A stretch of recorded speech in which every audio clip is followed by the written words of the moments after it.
Hello! Welcome everyone. I don't know if there's anyone here yet, but we're gonna wait for another minute before we get started, just to get cozy and yeah. Why is it black? Yeah, Here we go. it's still living. All right. It looks like we have There we about go. a 7-second delay. So go ahead and put any of your questions down into the comment box and we'll respond to them as soon as we can. But yeah, we are gonna start in about less than a minute. So I hope you guys are ready. If you, I don't know that we can see who has joined the chat from our end, so if you want to just tell us you're here by Identify saying yourself. hi, saying hi in the chat. Right now, it looks like we have three whole viewers. So I'm assuming it's Wow. my mom, probably Probably maybe a your family member parents, of mine. or sister, or my sister. Who knows who's here? It's probably our families. Yeah, and we're happy to Hi, have them here. families. Luckily, we and we're have. down to one. Bye. Goodbye. So, basically, we have a bunch of questions already figured out ahead of time, so we'll just do that unless you guys have any other questions. So, it is almost time. I guess we can go Don't you ahead guys and love get the started. beginning of a live stream where we just kind of sit here awkwardly and stare at you? Is this Actually, we're fun? not even staring. It feels kind of like a Marco Polo, if anyone has that app. It's like, Yeah, It's- but like we're waiting to actually, like with Marco Polo, you're like, I have this thing to say, and you open the app and you start saying it. With this, we're like waiting to talk, so it's like an awkward silence on a first date. well, because we have to start on time. We can't start at 6:59, Yeah, it was and by so 6:59, I embarrassing. mean 4:59. Ready? 5. 4. Yes, it's 5 3. now. Ready. Okay. Hi! We're Kyle and Kat, and welcome to Kyle Caught a Cat. This is our second live stream, and we're so glad you're here. Yeah, we're really excited to see you guys. We are currently pet sitting in Biggleswade, England, and on Wednesday we begin the biggest adventure we've had yet, and we're going to circumnavigate the globe, but we will talk more about that in a little bit. Yes, we're very excited about that. But as far as the live stream goes, the live stream, The live stream. we are planning to do it about once every 3 months. We did it about 3 months ago in April, and it was such a success that we decided, hey, let's do it again. Why not? Yeah, so for this particular live stream, we will start with some frequently asked questions that we've compiled, and then if you have any, feel free to throw them in the chat box, and if you are watching this after the live stream, still throw them in the comments, and we will answer them then. And any questions, fair game, doesn't have to be like related to the one thing we're talking about. If you have any questions, throw them in there, and if we don't want to answer them, then we will not do that. And So- we'll answer them afterwards in the comment section. We'll answer all of them, just maybe not on the live. So I guess as far as order, we're going to start with talking about the Kiwi.com questions that a lot of people have been asking, and then we'll move on to the Trusted Housesitters questions for potential pet sitters out there. Yep, and then we will move on to kind of the more personal questions about like us and how we are enjoying travel blogging and all of the things. Basically the live update since last time. Yeah, and if you are watching this later, we will go ahead and put in video timestamps, so feel free to skip to the section that you are interested in. Yeah. Our feelings won't be hurt. They'll be listed in the video chapters in the description below, so that's how you can find them easily. So I guess we'll start with how did we get here? At the end of 2024, we basically sold everything, and on February 6th, we hopped a one-way flight to South Africa to begin our lives as full-time travel bloggers. We haven't looked back since, and we've been to South Africa, Portugal, Spain, Switzerland, England, Scotland, and even France for a day. Literally one day in France. Our budget is approximately $3,000 per month, and we've been pretty good at keeping Yeah, that up. I mean, we've been on target every single month, except last month we were $2,000 over budget because we rented a van and did the Highlands of Scotland. It was a lot of fun, but it was very expensive. But it we was don't worth regret it. Yeah, Yeah. it was absolutely worth it. And if you guys want to support us, shameless plug for our Patreon channel. Some of you actually who are watching here today are already supporters, but that's how we make a little bit of extra cash on the side just from people that support us there. And you can get a bunch of behind the scenes type footage as well and more information on our budget and how we're doing with that. Every month I break out our budget with the budget breakdown. So that's, you can see all of our financials Yeah, there. we have no secrets. Also, my parents are here, as are our Yes. marriage counselors. Oh, great! Tim and Cheryl, Hi. marriage counselor. That's so great. That's funny. We're doing okay. We're great. Just kidding. Oh, Anyway, So, as far as our near future plans, we already talked about Kiwi, so that's going to be really fun. Yeah, that starts on Wednesday, and we'll kind of dive into the details of that. So, the short version is that we're being paid 10,000 euro to create content for them and circumnavigate the globe.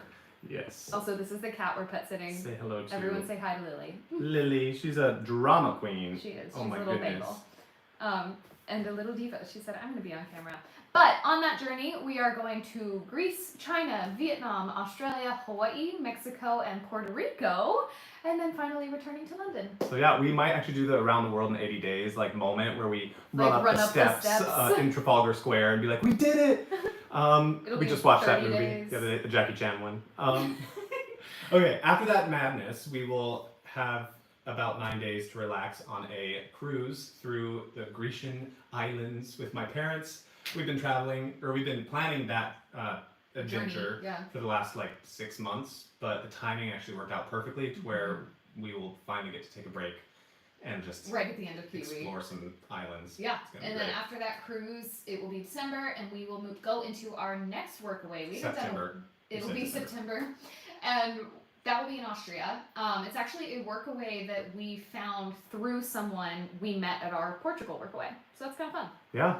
So yeah, that'll bring us up to our next live, which will hopefully, God willing, be in October. And then we'll have more details for you because we don't know what's happening after October. Yeah. So I guess. Sorry, I was reading some questions. You totally should do that. I don't know what you're referring to. I don't but either. I think we will do that. We will do that. What is Kiwi.com? We're going to head into our questions now. I guess. So it's essentially a travel hacking website or like a run up the steps. Should run up the steps. Oh yes, we will. Yes, we should run up the steps for 180 days. Anyway, 80 days. Moving on. It's like a travel search engine, so similar to Google Flights, but it is specifically catered to budget travelers, and there are a lot more features. And just so you guys know, this is not a sponsored video. We're just kind of explaining this. We're not officially on the clock with them until Wednesday, so it's just it's an app that we really appreciate. Yeah, it actually does a good job finding the cheapest flights. They have a lot of cool features, like a lot of websites have the two typical ones, which are the price drop, flexible travel day tool, and the price drop. But they have other really cool tools that Kat can probably explain a lot better than I can. Yeah, so they have self-transfer, which is a hack I've been using before, but it specifically will help you find it. So it's like, for example, we're doing a self-transfer hack on Wednesday. We're flying to Greece, but instead of booking one itinerary from London to Greece with a layover in Frankfurt, we booked two separate itineraries. So it's one flight from London to Frankfurt, then a completely separate flight from Frankfurt to Greece, and it just saved us some money. They also have the Nomad tool. The Nomad tool I like a lot because I've never seen another website that does it like this. You can put in as many destinations as you want over however long of a period of time that you want, and they will help you find the cheapest pathway to visit all the places that you want. You could even just put like starting and ending destination and say I have a month and bring me to all the places that have cheap flights, yeah. And they will just give you an itinerary. So that's how we did our around the world itinerary. So using that tool. So it's a very helpful tool, and it's my favorite tool on their website. And the last one is a little controversial. They call it the hidden cities hack. It's also called skip lagging. We are not doing it.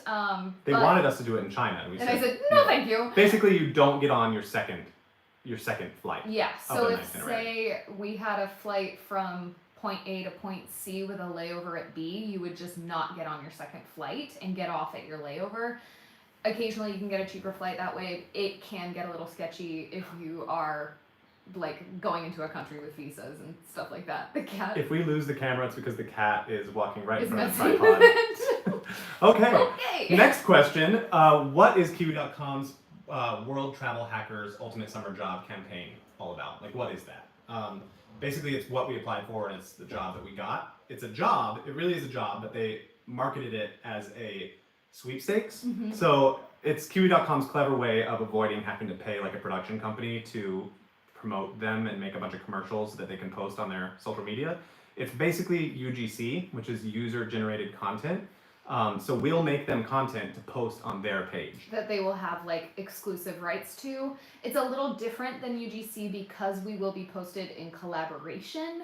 But we're essentially working for them to provide fodder for their social media. So it's our first brand partnership gig, which is Yeah. very exciting, especially since we're being paid 10,000 euro. Yeah, Which is along like- with 7 other couples. Yes. Or duos. They're not all like married couples. Yeah. There's a mother and daughter. There's a couple friends. Yeah. So it's 7 of us, so 14 people altogether who are doing a separate. They're each doing their own circumnavigation trip. So this is the 3rd year they've done a campaign like this, but it's the very first year where they actually had the participants go all the way around the world. So it's a really cool travel, I guess, Experience, like bucket list item that I didn't even know I had, but it's going to be really cool to be able to say like we've gone around the entire world. Yeah.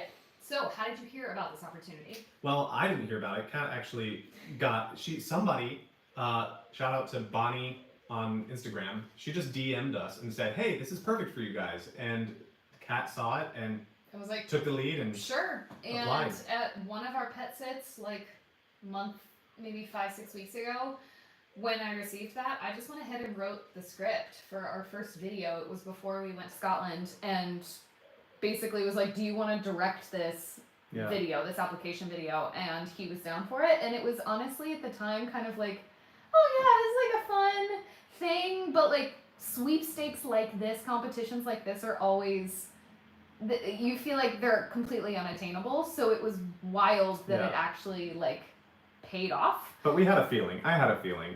And all of our friends and family had a feeling.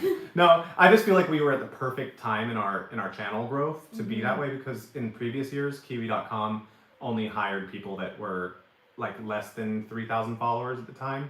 They like micro influencers like us. So it was perfect timing, because I think hopefully that by this time next year we'll be overqualified for this job, getting other brand partnerships that are hopefully more lucrative than even this one. It becomes more of a business, and that's kind of the hope with this, is that after this campaign, I'll be able to write reports on like post performance and sales conversions and things like that, and then use that in pitches for other tourism companies or, you know, tours or tourism boards, things like that. So it's one of those things that's like hard to get work unless you have evidence of work. So this is really quite a blessing. Really perfect timing.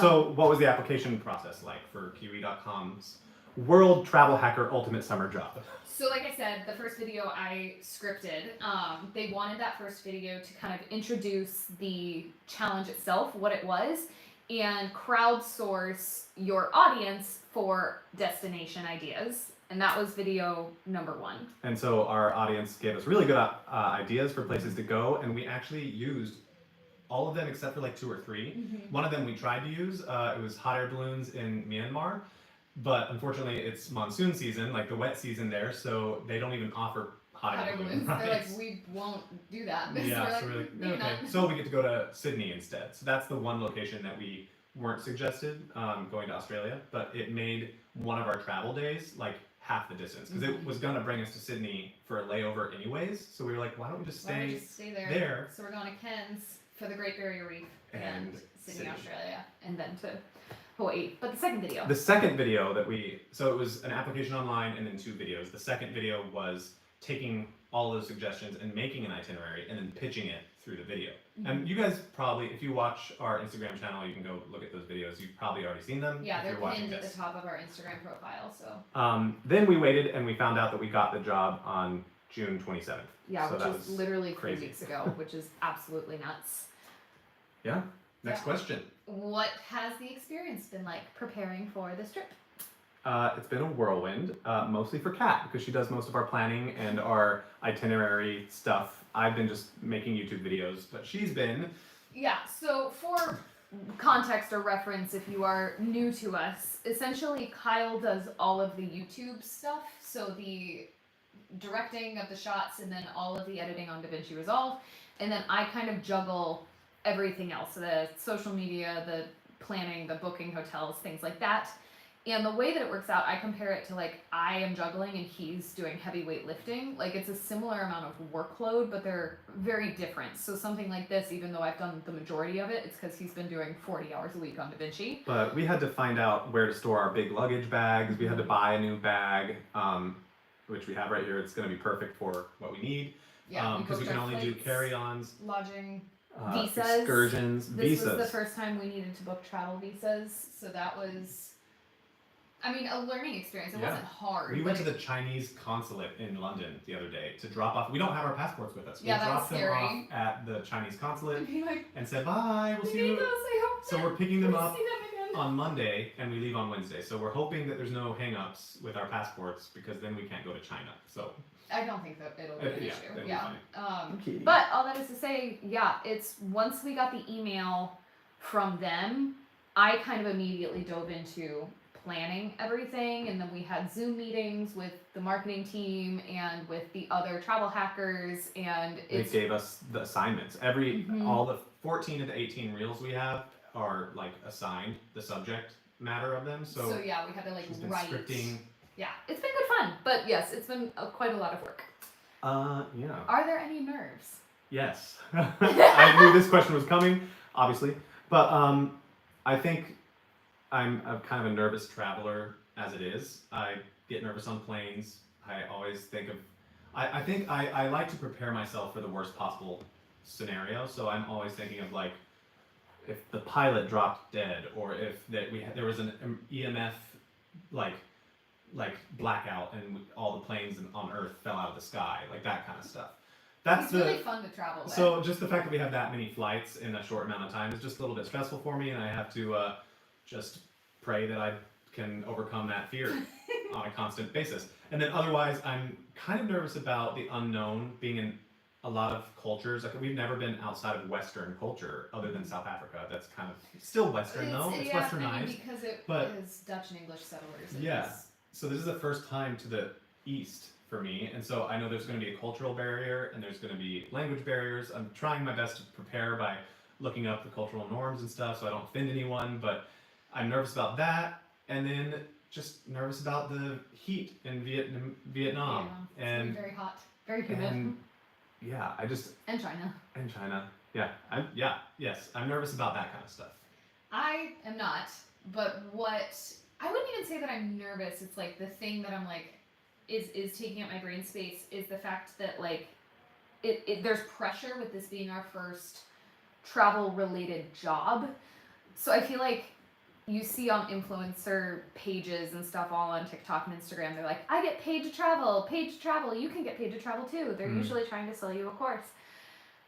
And while that is true, it's like not the full story. You're not really being paid to travel so much as you are being paid to create travel content, which is a really cool job. Like, don't get me wrong, but it's not just being paid to travel. So like there are going to be times that we're really jet lagged or like really hungry, but we have to get these shots. And because it's not just our personal YouTube, like we are working for people, there are going to be times like that's a non-negotiable. It doesn't matter if you feel like it, which is fine. We've dealt with that with theater, but I think my biggest concern is forgetting things like that. Like we have to get these 8 shots in Xi'an, and oh, I forgot 2 of them, but we've already left Xi'an and it's too late. Like that's kind of what makes me nervous. But then on the flip side, I'm like, I don't want to be thinking about that so much that it pulls from the experience. And because we haven't done this before, we have no point of reference. Yeah. So it's all going to be very new, and I'm just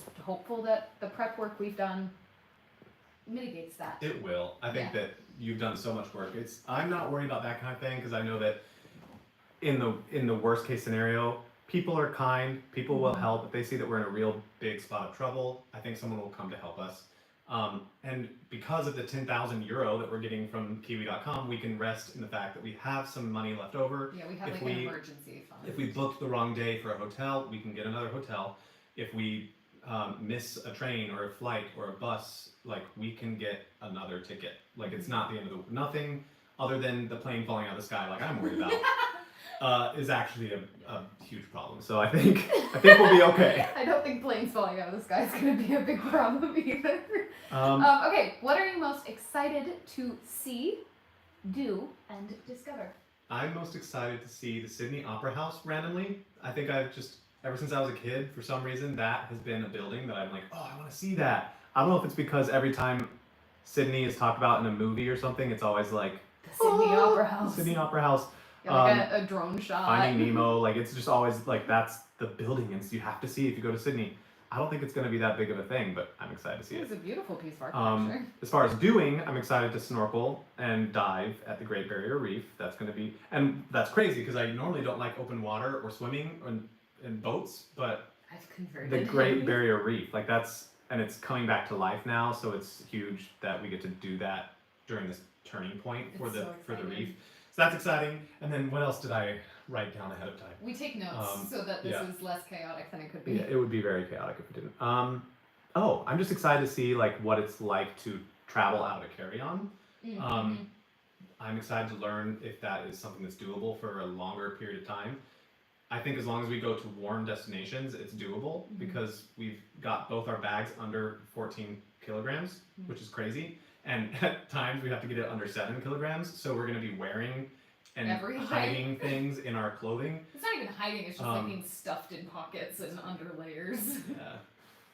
Inconspicuously so that nobody knows. So we kind of are hiding, but it's okay. So what are you most excited about? Randomly, I'm really excited, like see, do, discover. I'm really excited to see the views on the Huashan Mountains. Yeah. Because I feel like when you think of China and you learn about like ancient China, those are all the paintings, is like those mountains and the clouds. And there's nothing like it that we've ever experienced before. So to be able to see that and the inspiration behind those kind of art pieces in person is really awesome. I'm really excited for all the tours. We're doing a lot of kind of random tours, and I think they're just, personally, I'm a big fan of tours because I think they're the best way to experience like a lot in a short amount of time. Yeah. But we're doing some random things. Like we're taking a coffee making class in Vietnam. Because they have things like egg coffee, which And apparently is coconut really good. coffee.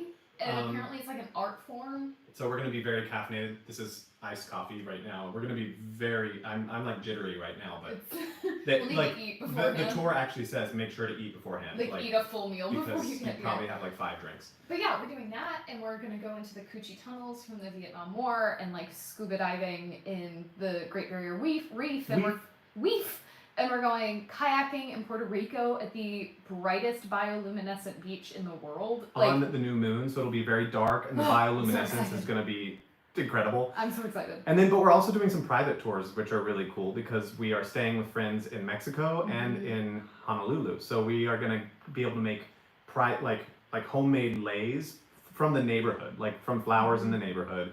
And we're going to visit wherever she works. Our friend, I forget where she works, but she works somewhere locally, and we'll get to go with her to work. And our friends in Mexico are going to get us real, authentic street tacos in Mexico. So It's just gonna be so that's what I'm most excited to do, is just like experience the things and then to discover. I'm excited to be surprised, kind of off that same,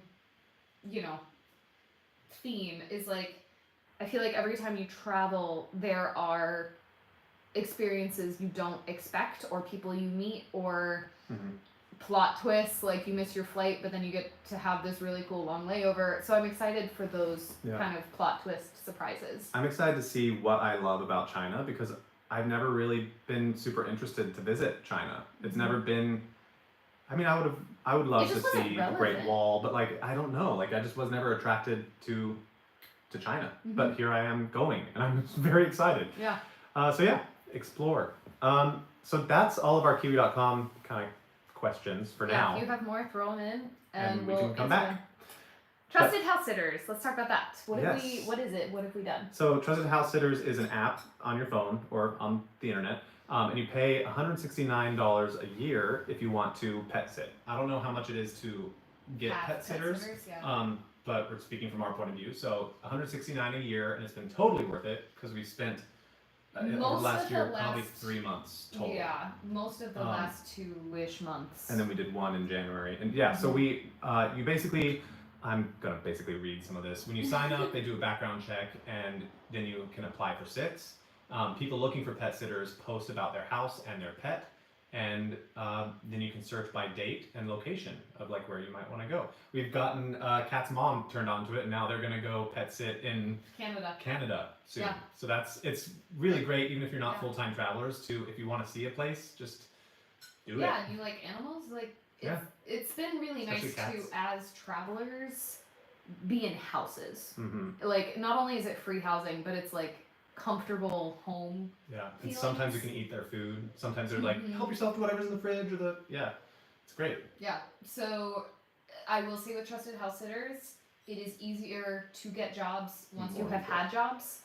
Because you want, I mean, to be fair, like, if I'm inviting strangers into my house, I'm going to comb through the reviews. So we have now actually gotten to a point where people are reaching out and requesting that we come pet sit for them, which was brand new.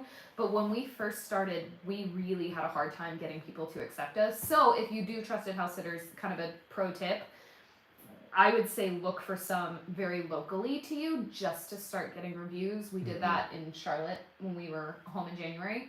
And it was very easy. We just stayed at this lady's house and took care of her 2 cats for a week. And now we have, 8 under our belt? Yeah. So. And it's a community based on trust. So once you finish a house sit, you can review the house and the pets that you stayed at. And they can also review you. But you can't see each other's reviews until you've posted yours. Kind of like Airbnb. So it's really nice because they don't change their review based on what your review of them was.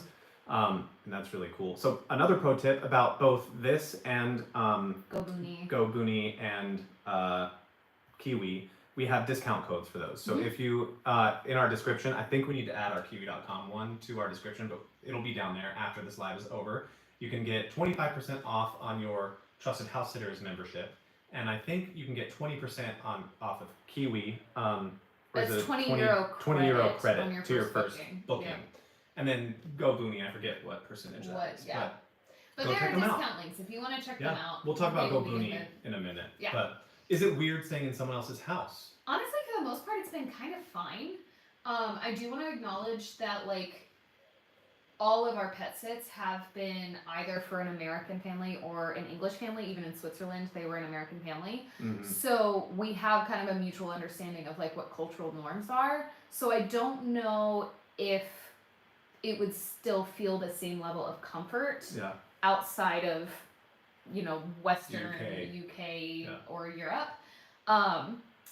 It took some adjusting. I would say the first few we were like, we're in someone's house is weird. But after the first 1 or 2, it's just such a relief to like have your own kitchen and to be in a house. It feels like home. Like we've started to feel very comfortable in other people's houses. And so honestly, it's kind of great. I would say, it's mostly great, but sometimes other people are very particular about how they do things or how they like things to be, or sometimes they're like, don't touch this specific item or don't touch that. And so you spend the whole time a little bit on guard, like you're gonna break something or do something wrong. So those houses aren't as fun, but what's the worst really is people sometimes don't have the same cleanliness habits that you have. So my biggest recommendation would be to definitely read through the reviews. And if there's even one little comment about cleanliness, then we're not gonna do it anymore. We've learned our lesson. We've had one horror story and one like, meh, I don't know if we do this again, just because we like things clean and I wouldn't even say we're like crazy we're not neat freaks. But one house we spent 3 hours when we got there cleaning just because before we unloaded our stuff we wanted to feel clean. We walked in and we were like, we're not gonna be able to think in here. Okay, is there an experience that surprised you taking care of someone else's animals? I, for one, realized how much of a cat person I really am. Like, I am a cat person. I like dogs. I like other people's dogs, but I don't want to care for them. I don't want to have a dog. The only dogs I really love are the ones that are kind of like cats. The ones that are super independent and small, like they can't smell your crotch or your butt. They're too short for that. They can't drool on your leg because they're too small. I like cats. We house-sitted for one set of 2 dogs and a cat. Kyle did not have a great time. I did not like it. Anyways. So we learned. For me, it's the different types of pet owners. We have pet sat for everything from like pulling out the food scale and weighing the kibble and like this is the exact time that they get fed every single day and very fancy, to like, keep their food bowl full, clean out the litter if it's gross. They have a cat flap. They'll go out and in and occasionally say hi. You know, here's our coffee machine. Like, just so chill to where we almost felt guilty because we're like, we're not doing anything. Yeah. Like, I mean, this pet sit is a little more involved, but the last one, he was an outdoor cat. He came in probably 10 minutes out of the whole day total. and we're just saying like, hey. I never saw him drink water, so I think he has a water source outside that he likes because we had a fountain for him. We kept it fresh and clean, but he never drank. He never used the cat litter the whole time we were there. It was great. Yeah. So that's been, I guess, the surprising elements of this. So that's all of Trusted House Sitters. So we're just going to move on to some basic questions now. Yeah, and if you have any more questions, as always, throw them in the comments. Throw them in the, yeah. So how are you doing mentally? Excited, anxious, overwhelmed? Question mark? Yes. I would say what I wrote down is like this lifestyle really widens the swing of the emotional pendulum. So like the highs that you feel are like unreal. You're in Scotland, you're seeing, you know, views that people dream their whole life about seeing and ancient castles and all of this stuff, and you're just like on cloud nine. But then the lows also like majorly suck. Like if you are sick, you don't have the comforts of home. If you're like sad and it's raining, you just have to like be sad and wet. Like, Yeah. So I'm very grateful for that, honestly, because I feel like it enhances, I don't know, the experience of being alive. Like these are the stuff that life is made of. But yeah, it can be overwhelming. It can be very emotional. It can, yeah, it's a lot. It's not good or bad. It's just bigger. I agree very much. Higher highs and lower lows. I would say for me, I am doing better than my first 3 months. I have adjusted to this way of life. I'm not walking in quite as much fear as I was before. Like there were a few months when we first left our jobs and were selling all of our belongings. Like I was just constantly gripped with fear. Like it would keep me up at night. But that has passed, and thank God. And I'm able to just enjoy most of the time. But I do get distracted when I'm hot or sweat. I'm sweaty right now because they don't have AC in England. In the UK. And it's hot. And it's hot. And I decided to wear suede for some reason, or whatever this is, velvet. But yeah, I get distracted by hunger or heat or just discomfort very easily, but I am getting better at that. I've also gotten better at doing editing as my full-time job. Some days I get antsy like any other day because they're 8-hour work days of staring at a computer and editing, but I've gotten to the point where I'm not stressing out about, am I going to get this video done in time? Yeah, the video for next week is not edited yet, and we got this Saturday off because we're doing this, but I'm not stressing over the fact that I don't have a video ready for next week because I can just trust that I'll get it done. And if I don't, it's not the end of the world. Right. So yeah, that's been great. I've just been growing into this new lifestyle. So yeah, that's that. What was your favorite and least favorite moment since your last live video? Hard to choose, but I think my favorite day was definitely the Harry Potter set tour day. I wouldn't say that I'm a huge Potterhead, but I am a Harry Potter fan. I think it's a great story. But just as an actor / set designer / just creative in general, it was 10 hours we spent at this museum and just looking around at all the different sets that they had and all the costumes that were used in the movies and just seeing how they had such a good community on that set, and it was 10 years of just growing together, and it was just my childhood dream on top of my creative dream. And it was just very inspiring, and it was a wonderful day. I would say my least favorite day was the day that Kat went and got her mole. She had a mole removed from her shoulder in London. We were house sitting in Rochester, and it was $50 cheaper for just her to go in by herself and get it done. And we thought it was just going to be an easy procedure, and she might feel a little woozy from the numbing, but she was like sick and unwell. It was not great.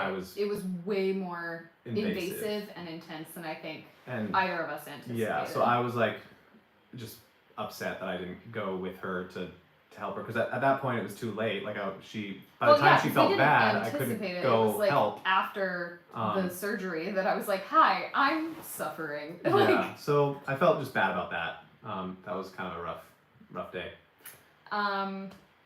I would say my high was van lifing the Highlands of Scotland. Oh, I would yeah. do it again. I would do it for a whole month. Oh, It was just so magical, and also I just love van life. We've now done it twice. We did it in Iceland and we did it in Scotland. And something about just like home on wheels, you can park and just see the most beautiful view and like make dinner with the door open. Like it's just magical, and I'm obsessed with it. So that was probably the high since the last live. And then personally, my low, we had a pet sit that was not great. It's disgusting. This is the horror story that I was talking about before. Yeah, we found out after arriving there that it was a high crime area, and the house was really Really gross. It had fleas. The cats had fleas. They had some sort of skin conditions. You also like felt so bad for the kitties, but then there was probably 3 or 4 plug-in scent things in every room. Because it was just artificial scents that were hiding the cat smell and the just dirty smell. Everything was dusty and cat furry and crumbs and stains, and it was just not. It was not a good time. Not great. Thankfully, it was just a weekend, and it was close to Windsor, so that was nice. And we got to see friends that we met at Van Life Iceland. They live nearby, so like it was worth it as it was the vehicle to get to experience some cool things. Yeah. But the pet sit itself, that was the one that taught us like. Yeah. No. Was it worth reviews. It? I may have just paid for a hotel at that point because it was not. I don't think it was worth it. I left with my leg covered in flea bites, so like I didn't sleep well because I could tell there were fleas in the bed with me. But luckily they didn't get into our suitcase or follow us home or anything. But yeah, so that was a horror story. So I guess the next question is, what's your favorite view that you've seen in the last 3 months? Still Scotland. That's yours. Mine. That's mine. I think. Yeah, it's Scotland as well. The views in Scotland, the green and the rocks, just the contrast of the brown and gray rocks with the lochs with all the lakes just everywhere. It's also like all of your favorite plant life. I love moss and ferns and cedar trees, and it's full of those, all 3 of them in one location. That might be also why I love Harry Potter, like the setting of Harry Potter, because it takes place in the Highlands. Yeah. And so it just feels magical, and it feels. Yeah, it's just. I just love Scotland. There's nothing like Everyone should go to Scotland. Yeah. Is the conclusion of that. What's something you've struggled with or learned, and how would you like to grow/improve in the coming months? You want to go first or me? Sure, I'll go first. I tend to have this like need to be this all-knowing guru that knows everything, and it's very comfortable for me, and I love teaching, but this kind of lifestyle forces you to be a student all of the time and be okay with making mistakes, mispronouncing things, like being a beginner, and you're constantly in foreign situations that you don't have a point of reference for. So it's very uncomfortable, and I am constantly having to release this feeling of like, you are not a failure if you mispronounced this thing in a different language that you don't speak. But yeah, I feel like there's my inclination in my head is like, oh no, you're in your 30s with a wide array of life experience, like you should know everything, and I don't, and this life that we have chosen challenges that constantly, so it's just. But you are a good teacher, and so many moments on our channel she gets to teach about health or fitness or just any number of many things that you know about that I don't. So she still is the smart one on our channel. So take goodness on that. Take goodness. That she's the smart one. She even has better vocabulary. She does the speaking. I think something that I've struggled with is just the workload of YouTube. Just editing is so much, and it just constantly hangs over my head to the point where like if we go do something fun and I know that I have to film for a YouTube video, it can sometimes upstage the fun part of it, and I just have this unnecessary sense of urgency. Like I gotta get a good shot. I have to make sure to get all the shots, but I have gotten better at that. Like right now I'm editing our Lagos video. We spent 1 day in Lagos, Portugal, with friends, and I left that day feeling like we got some really good shots. But now that I'm going through the footage, I'm realizing half of the shots, when we were more than half the shots on the boat, we didn't have these microphones yet with the cattails on them. The wind, you can't hear a thing. It's just pretty shots and no audio. I think 5 months ago that would have really stressed me out, and I would have been like, how can I make a video out of this? I can't do anything. But now I've grown enough to be like, okay, I can tweak this, or I can still make a video out of this. It's not going to be our best video, but I don't have to freak out. And I've just learned to trust that whatever content gets made is okay, and it's whatever content we have is the content that we give, and that's fine. Like, the stakes are not that high. It's like, Yeah. I feel like when we first started, it was like, everything is riding on this, and it's like, this is a travel vlog that 200 people are watching. Like, chill out. It's gonna be fine. And also, we're brand new at travel vlogging, so like, you know, let's say 2 years from now, this really has turned into a business. It's got great momentum. No one is gonna go back to our first videos and be like, actually, you're a bad vlogger because this video has poor pauses. Like, people like to go back and look at where you started. Yeah. So it was just a big monster to bite off at the beginning, but yes, now don't we're let getting... anyone gaslight you into thinking this is easy. Vlogging is hard It's work. a job. It's great. It's really an It is exciting definitely job. one of those, like, is that a real job kind of thing? But it's because it's self-employment. It's we're making something out of nothing by ourselves, so people don't see it as a real job sometimes. I don't think I really did. But you no, say that it's you a real do? job. Yes, it's a real job. I think sometimes in public settings I'm still like embarrassed that I'm a vlogger, but whatever, I'll get over it. And Keep then going. I guess That's it. that's all our the last questions. question, which Wow. is good. We wanted it to be about 30 or 45 minutes. Thank you guys so much for watching. It was great to have you here. It still looks like it's mostly our family, but hopefully you, more family. people will see it later too. If you are watching this video after the fact, after it's posted, just ask any questions in the comments and we'll definitely get back to you. And yeah, like and subscribe if you haven't already. And I guess we'll see you in October. Bye. Thank you guys. I'll go turn it off. You turn it off. I can turn it off. Don't worry. Okay. I can do I'm it. not worried. Say hi to our kitty cat. Oh.